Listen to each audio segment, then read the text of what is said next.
So the second episode of Theo's Tailgate is now underway. I appreciate anybody who's tuning in or just supporting in general. It really means a lot. Theo's Tailgate is definitely a work in progress, but it is what it is. But for the second episode, we got a guy joining us who's one of the best athletes in the FCS, Hollis Mathis.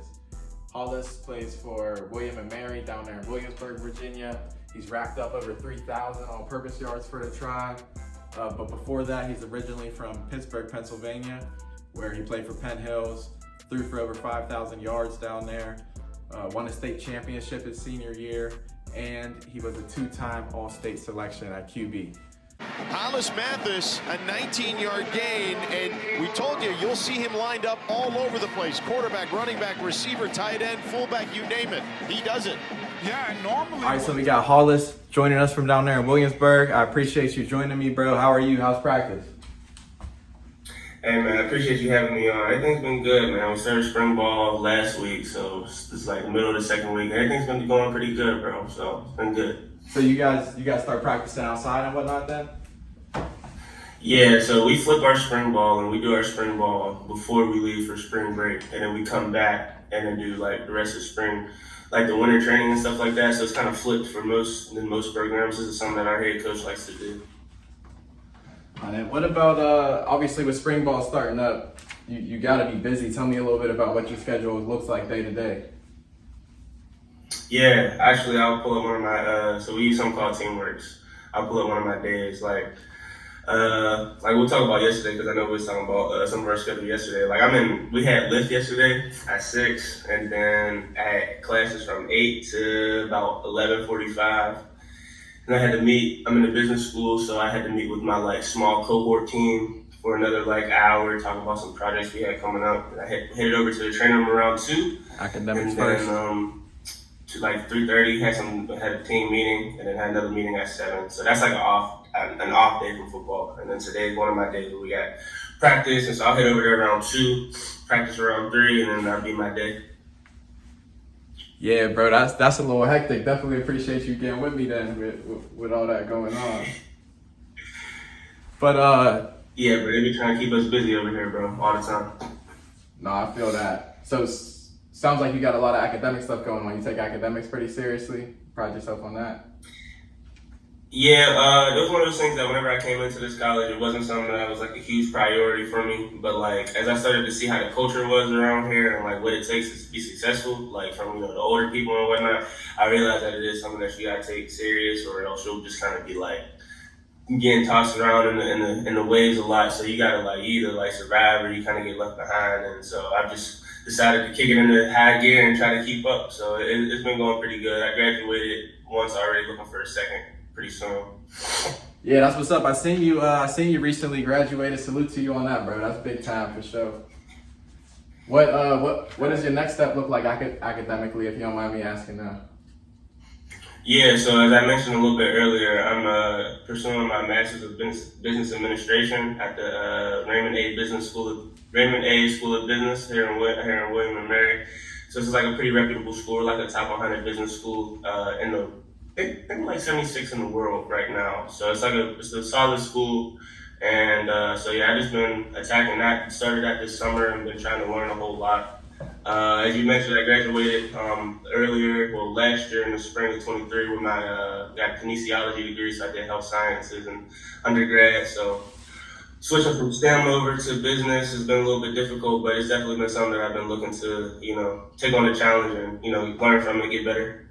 Yeah, how you really been able to balance all that out with football? The same way that you always do it is I've been here for sure. This is my 5th year, so you kind of just figure out how to get things done, how to be efficient. Here our whole entire morning is school, so my entire first half of the day I'm locked in as a student, and the second half of the day I'm locked in as an athlete. And you just gotta make sure you compartmentalize your life, make sure that you got things settled up and set things straight in each one of your pockets of life that you're doing. Don't let things bleed into the next thing. And you'll be straight, you'll be organized, and you'll be able to keep things smooth and order. It's just, you just gotta make sure you stay organized and stay on top of shit. Don't be wasting time type. So that's just kind of where I'm at, just trying to keep grinding every day, not missing nothing. Yeah, and in order to do that and play ball at a high level, obviously you have to be kind of smart. and IQ kind of ties into your game. Would you say your IQ is a big part of your game? Is that why you can kind of play so many positions and do what you do on the field?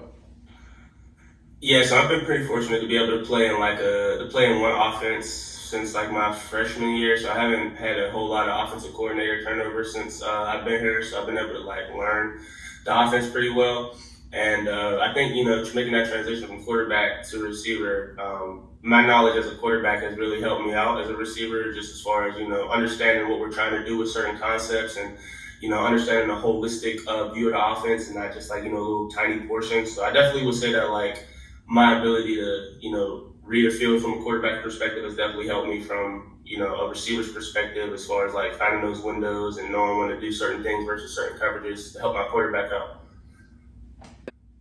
Yeah, and you do find a lot of windows, and in order to do that, you got to have some speed. You got clocked going over 20 miles per hour this year in the regular season against, I think it was like New Hampshire, maybe, might have been Rhode Island or one of those schools. Either way it goes, you got clocked going over 20 miles per hour, so you're pretty fast. Would you say speed's what you pride yourself most on, or do you kind of try to be a jack of all trades more so? So the way I kind of use my speed is I know that, on game days, I'm going to be fast. So it's like, we're not one of those things that I try to like rely too heavy on. Yeah, and your speed ties into your game. That's why you can kind of play all over the field. You can't get jet sweeps, run routes, and get direct snaps if you kind of slow. Right. So like, I'm trying to like figure out a bunch of ways of how to like get better other than just, being fast. So I'm always trying to figure out how to, manipulate, people with my moves and whatnot, just trying to get people off their spot.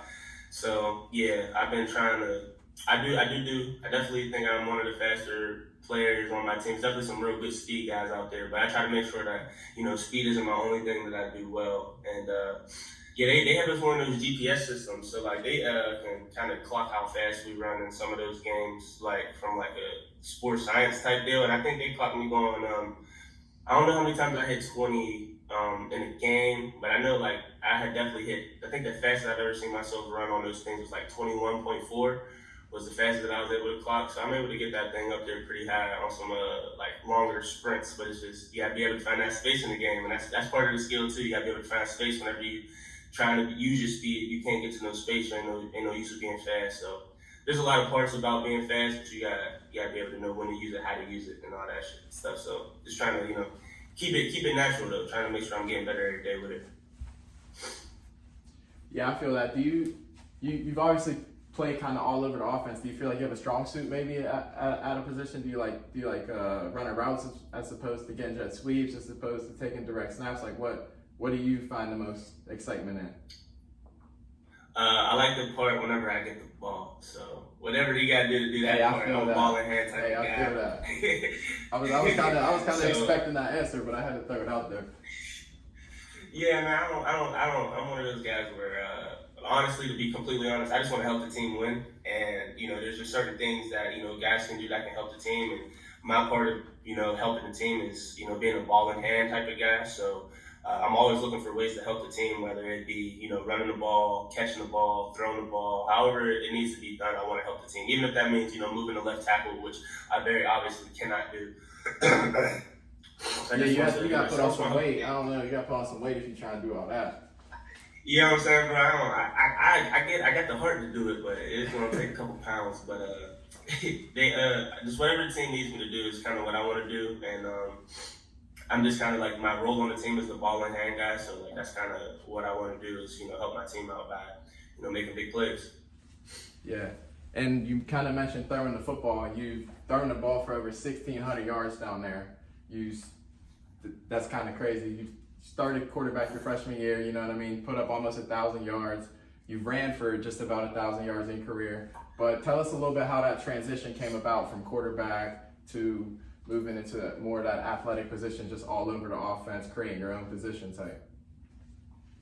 Yeah, man. So it's been kind of like a true journey. One of those things where it's like I started off. I came in 2019 from Penn Hills, and they were like expecting me to come up there and be their quarterback for the next 4 to 5 years, do that whole thing. So I was able to come in. I started as a true freshman, got some good minutes. My role that year was I was like a quarterback, but they realized that I had some good talent with my legs, so they wanted to try to find ways to utilize me in a bunch of different ways. So I was throwing the ball a ton, running the ball a ton. I feel as I was a huge catalyst in the offense that year. They did a lot with me, but started having some like shoulder injuries, some shoulder issues, and missed a couple games that freshman year with some shoulder issues. Just that was kind of like the beginning of it. But then that sophomore year, going into COVID, before the season got canceled in the spring, had some I guess that'd have been the spring of 2020 was whenever I started having like more shoulder issues, and then we end up playing again in the spring of 2021 or something like that. Yeah. And that's whenever I played some really good football as a quarterback. I started it was like 2 games, but I was like leading the league in all-purpose yards. I went for like 232. You threw for 379 yards in them 2 games, but yeah, keep going, my fault.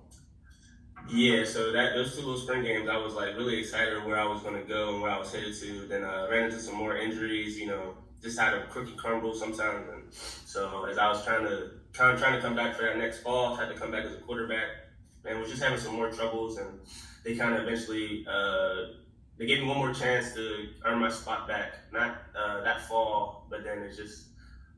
Actually, no, I played that fall as like a backup, kind of trying to come back from injury and whatnot. I played a couple games. I think I started a game or 2 that year, and then just kind of couldn't get things going. Came back the next fall, tried to challenge for the spot again, and then just things didn't really go my way. But then after I lost the position battle, they kind of offered an opportunity for me to play another couple positions and still help the team out. So I definitely took that thing, in stride and really wanted to help the team, So I wasn't too concerned about the whole quarterback thing. I just wanted to help the team, wanted to help us, make some plays. So it was kind of like trying to, be best for the team and just an adjustment for my career, and just been kind of panning out, just trying to work as hard as I can in each situation that I've been put into. So that's about it. Yeah, bro, that's tough. And you mentioned some of those injuries and dealing with that. Obviously, that had to have been a lot physically and mentally. How'd you really deal with that mentally? Yeah, bro. The whole injuries thing is tough. I definitely give a big shout out to my family. They were huge into that whole mental part. But one thing that I always tell people whenever they have to go through these type of things, especially at college, you gotta get yourself a good set of friends. So like get yourself a couple homies that'll like, make sure that they are helping you out whenever you need the help, bringing you along so you're not just stuck in the house the entire time. So I had Marcus Barnes and gotta have some good friends, real man. pivotal in helping me out. Them couple years I was dealing with all those injuries and stuff like that. So definitely your family, stay in contact with them, and then make sure you get yourself a good group of friends around you, and then just like work on yourself mentally, because whenever you are dealing with injuries and stuff like that, that's a lot of time for you to sit back and think and improve yourself, not only as like an athlete mentally, but like low-key as a person. It gives you just a lot of time to sit down and reflect, because as athletes, we're always running around and moving and stuff like that. So whenever you got some forced time to sit down and really sit with your thoughts, if you take that time and take it serious, you can normally, come out on the other side, physically and mentally, a better and stronger person. So, yeah. Yeah, you gotta enjoy the process. The process. So, speaking of the process, 2022, 2022, you got yourself a ring up there at William & Mary. You guys went 11-2, made a little run in the FCS. Last year, you guys started off hot. You guys went 4-0 your first 4 games before falling by 1 to Richmond in the Riders Cup. But tell us what we can expect out of William & Mary kind of next year. The cup is called, I think it's called the Commonwealth Cup. I'm not entirely sure. It might be the Riders. You might be right. No, you might be right. You might be right. It might be called all that in one. You know how it is with the names. I don't even. Yeah, but that's an old rivalry up there in Richmond. So I'd like to speak to that just for a little bit. Like that rivalry since I've been here has been like one of the more lit rivalries that I've been able to like see and play in. So it's one of those things where it's like it's true smoke with those group of guys. And like as granted, we don't know it. I barely know any of those guys, and like I'm sure in real life they're great people. But as far as this football rivalry goes, it's smoke, and I'm standing 10 toes on it. And so I don't know, it's just been real fun to play, and they got a good group of guys there. They got a real legendary head coach over there, so it's always fun lining up against those guys over there. But as far as the season goes, we just are trying to, improve on what we did, keep improving the status of the program and get back to where we were in 2022. We understood that we took a step back as far as what we were trying to accomplish as a program.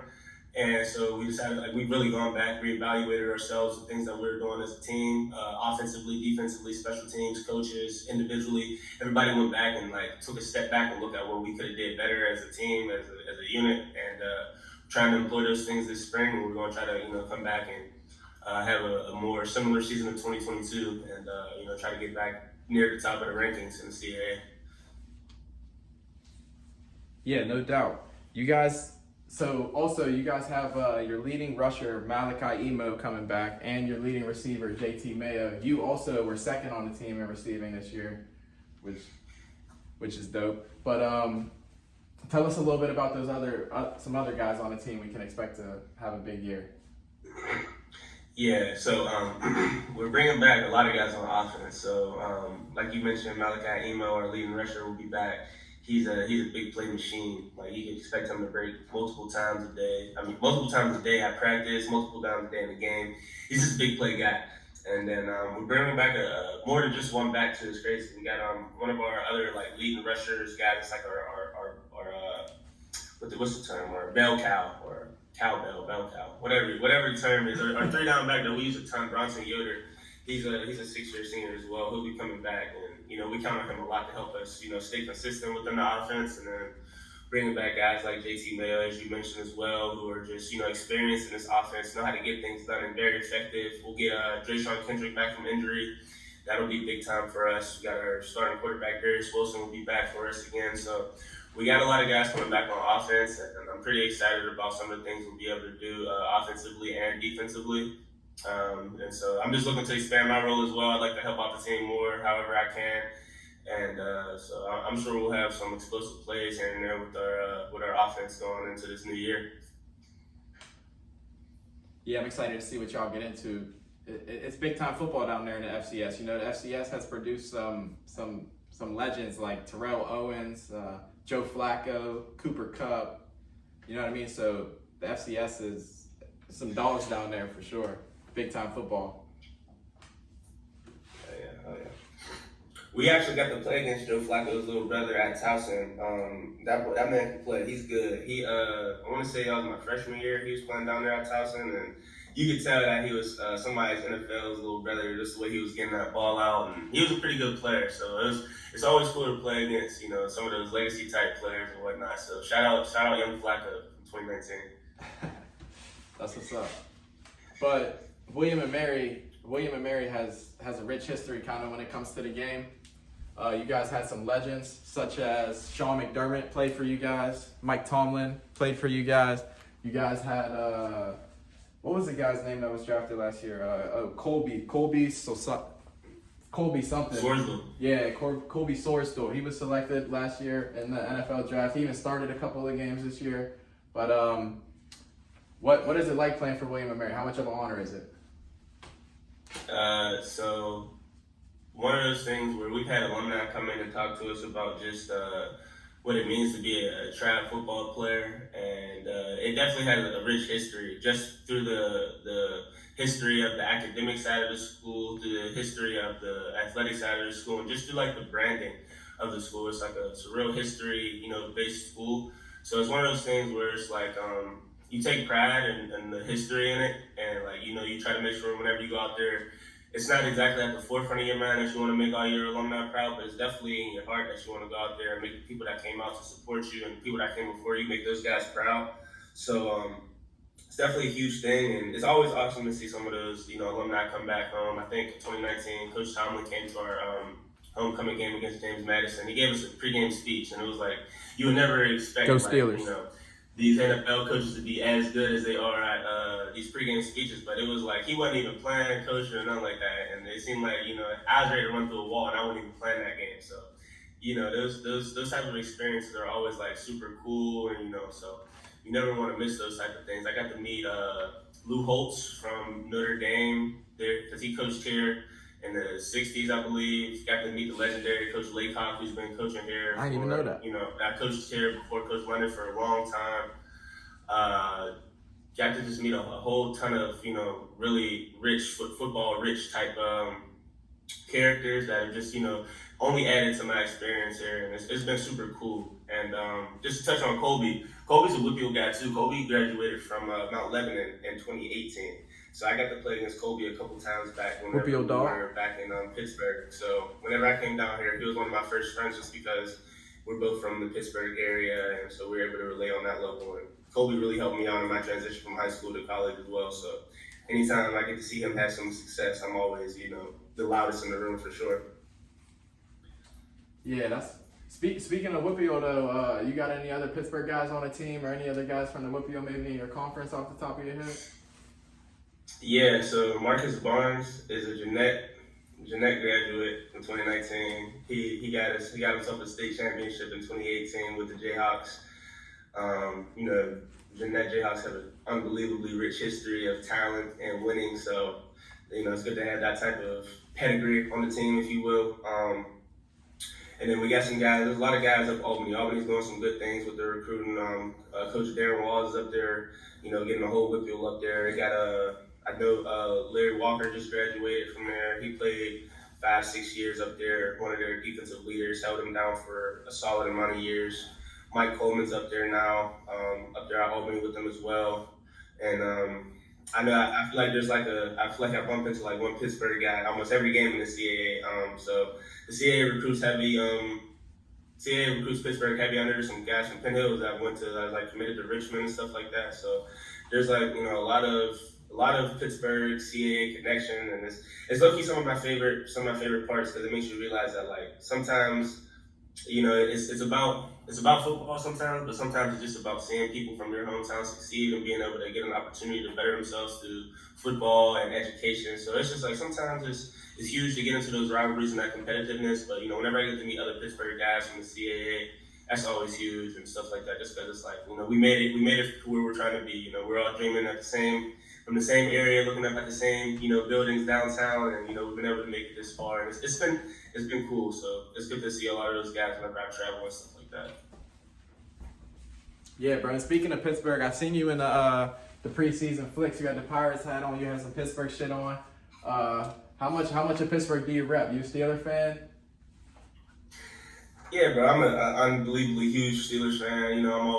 That's my fun fact every time I talk to anybody new, that I'm a Steelers fan, and Mike Tomlin went to my college. So I'm a huge Pittsburgh guy. Anytime I get a chance to rep, the city down here with anything that I do, I will. I try to tell people about the salad with the fries on them. I be hitting people with the yens every once in a while. Gotta have the fries on your salad. Teaching the Pittsburgh dance. I be trying to put everybody on game, bro. But it's fun down here. Kind of being by myself, and got my couple Pittsburgh guys down here that kind of relate on me in those type of ways. But yeah, I'm definitely always trying to big up Pittsburgh any chance I get, just because it's what made me who I am today. So I always try to keep my Pittsburgh accent, try to keep all that stuff. So I really appreciate Pittsburgh, and so I'm always repping that thing. And speaking of Pittsburgh, your senior year, you guys had one of the best teams in the Pittsburgh area. You won the state championship too, the 5A Penn Hills. You threw for over 5,000 yards that year. I'm pretty sure that was a school record. But tell us a little bit about that team and some of the other guys on that team and what they're doing now, aside from yourself. Yeah, so that year was a super special year, as a lot of people was able to see. That was still some of the best, most fun football that I've got to play in a long time. So it was really good to win a championship for my community with a bunch of guys that I grew up with. So that was just super meaningful from that perspective. And as far as some of the other guys getting into stuff, I'm 6 hours away, so I'm never really able to keep track of too many people. So I'm always just looking through social media, text threads and whatnot that I'm in. I'm pretty sure Daquan Hardy's going to be at the Combine coming up pretty soon. Pretty sure he got the invite. I think Dante, he's headed over to Kansas State. He just hit the portal and he's locked in over there. So I foresee him having a big senior year. And I know guys like Andy Plowden just got done with their college careers and whatnot. So other than guys that are like, popped out of high school and started getting jobs and starting their families and whatnot, I'm pretty sure, a lot of the guys that went on and played football are, like myself, finishing up pretty soon and going to be looking to hit the real world and, get busy as far as, starting, life after ball. So I got to catch up with some of those guys, but definitely a special moment and a special season for a lot of us, and I miss those guys a ton. For sure. I haven't gotten. Oh, my bad. I don't want to forget about some of the other guys because now I'm thinking about it. I know Corey Thomas just transferred down here to UVA, so he's a Wahoo. So shout out C Tom down here, and Virginia. I think Tank just graduated from, or is getting ready to graduate from Penn State as well. So big shout out to him. And I know I'm forgetting a ton of guys, but all those guys know how much they mean to me, and I love those guys. And, once I get back in Pittsburgh and try to make sure I link with all those guys, but I definitely miss them all. So. For sure. I ain't got a chance to look at your guys' schedule yet, but you guys have played Virginia the past couple of years, and Corey Thomas, your high school teammate, he just transferred to Virginia. What's it going to be like lining up across from him? He might have to tackle you. You might have to make him miss. What's that going to look like? I tell you what. He lucky because we don't got him scheduled this year. I tell you, I know normally they give us hell because obvious reasons, but me and C Tom would have been going after it. So I just say I ain't gonna say he's lucky, but we talked about this. Like matchup like so much like in high school. Like, bro, you can't tackle me. So like we made this argument like we've been having this argument for a real long time. So it's almost crazy that it really almost happened, and I'm kind of beat up that this is like the last year was like the last year of our like little contract that we did with Virginia as far as FBS games, but. Yeah, it would have been a really good and fun opportunity to go out there and play at such a big stage with one of my like best friends. So that it's kind of a bummer, but I'm definitely gonna make my way out there to a game. I'm pretty sure they have a home game, one of my bad weeks. So see if I can get out there to Charlottesville and watch my boy turn up because I won't be out there, so he'll be able to turn up without having to worry too much. So yeah, good shout out to him. I wish he was on the schedule this year. That'd have been like a real fun throwback, and that'd have been lit. So you mentioned being a Steeler fan a little bit earlier, but who is your favorite NFL guy? Man, I don't know if I have a whole lot of like favorites. So like my favorite, I'd probably say Or my favorite. who would you say is your NFL comparison then? After you get into I think my favorite player might be like from the Steelers might be Deontay Johnson, just because he went to college with some of my He's a dog. both my cousins, Chaz Whitaker and one of the Trey best route Mathis. runners in the league. They all played at Toledo, but so I'd probably say he's my favorite Steeler, and then like my favorite player to watch just because of like a comp is Keenan Allen. I feel like I've sat down and watched a lot of his film, and we have like very similar running patterns, and so I try to like mirror some of my game after some of his cuts and like a lot of his like size ups and stuff like that. I like to use a lot of his stuff just because we have very similar movement patterns, similar heights. He's a little heavier than I am, but I really can appreciate his game and his longevity in the game. So I definitely like I've been trying to learn from the things that he does, just because he's like been killing DBs for years and he's been effective and he runs the same way I do. So I wanted to try to figure out what it was that he was doing. And so definitely would rock with Keenan Allen as my attempted comp. I don't know if I run routes as good as him just quite yet, but that's kind of what I'm chasing. And then big shout out to Juice up there in Pittsburgh from Toledo is my favorite like NFL player probably. What about hoops? You follow hoops? Who's your favorite hooper? So I don't follow basketball a ton just because I be like working with my school's basketball team a whole lot. I work with our women's basketball team, so I'm like pretty locked into women's basketball. So I've been like watching a lot of women's basketball. So I'd probably say in college, some of my favorite players are I really like the girl she's up at Penn State, Ashley Owusu. She can go. I like watching any of the South Carolina LSU games. Anytime they're playing, I'm turning those games on. But I'm really tapped into women's basketball this season. Our team's going pretty good down here. I do strength and conditioning for them, so I'm like in some of their lifts. I come to a lot of their games. I'm on the sideline whenever they're playing home, so it's a really good opportunity to get close with a lot of those girls, get close with their coaching staff, and help them out whenever I can. So I don't really watch too much men's basketball nowadays. I know some of the teams in our conference in men's basketball are pretty good.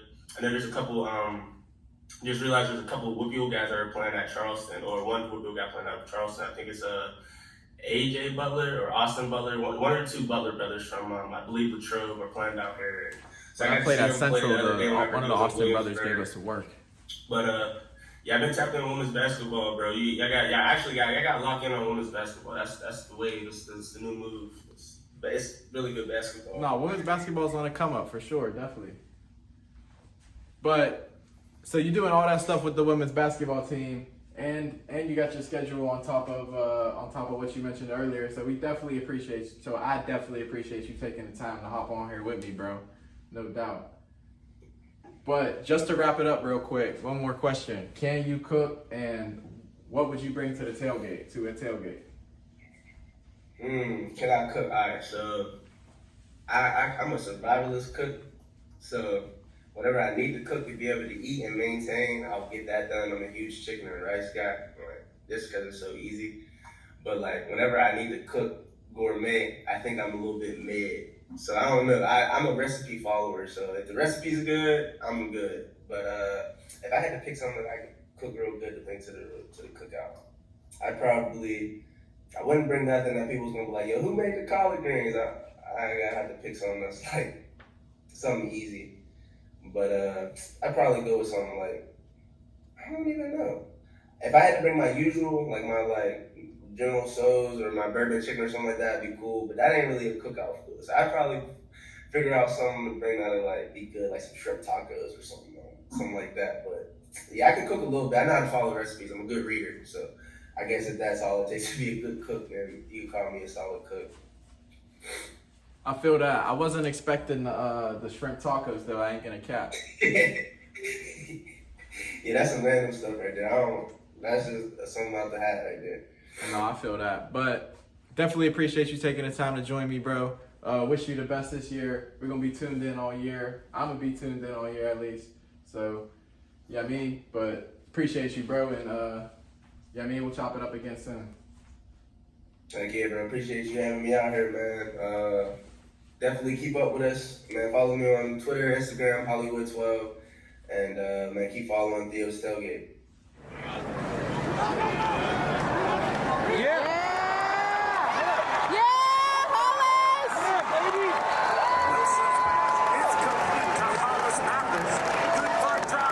So episode 2 of Theo's Tailgate is a wrap, but let's tune into the tribe this year and just FCS football in general. It had 11 players selected in last year's draft and has produced some greats like Terrell Owens and some current guys like Joe Flacco, Cooper Kupp, amongst others.